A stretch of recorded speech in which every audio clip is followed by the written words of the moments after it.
We established in 2005 that we would use LEED as the metric, leadership in energy and environmental design, and we established LEED Gold as a standard. And that was the minimum you had to achieve in order to buy land through us. Again, we don't own a lot of land, but we're a traffic cop. We control the land, and we put these conditions on people who buy land from either the city, the province, or the federal government through us. So we started with LEED Gold. We've refined it since then, and are looking at things like structural flexibility, green roofs, and those kinds of things to help move the market forward.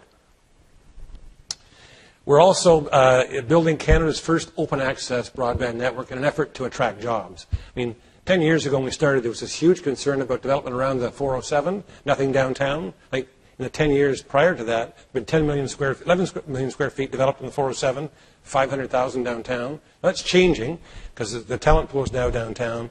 But we're trying to ensure that we have an employment strategy, and one of those key elements to creating jobs is building an intelligent community. Our open access broadband system is the first in Canada, second in North America. Open access means that unlike at home when I subscribe to Bell, I only get Bell services. Open access means I can get anybody's services. Schools, hospitals, government, carriers, and so forth. And what we're doing is building a bit of a living laboratory down there. All residences that are bought through us will be hooked up to this. They get 100 megabits per second, synchronous, up and down the same speed, no data caps. And we're ensuring that the affordable housing buildings that are part of this are also hooked up to this so nobody gets left behind.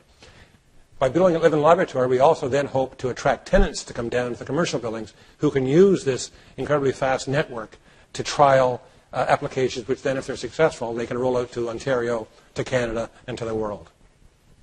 Let me just show you a bit of what we're doing. East Bayfront, this is the model. In the public realm area, well, we've built or improved 24 different pieces of public realm.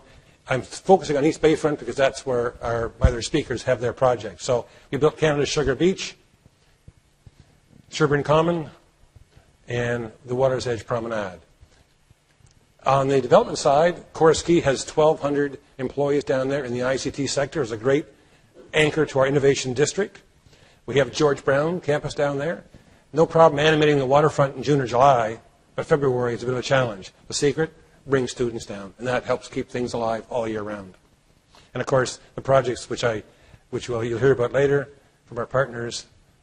So what have we done? We've invested about $1.26 billion of the federal, provincial, and municipal monies, and we've generated about $3.2 billion in activity. It's resulted in about $622 million of taxation back to those governments.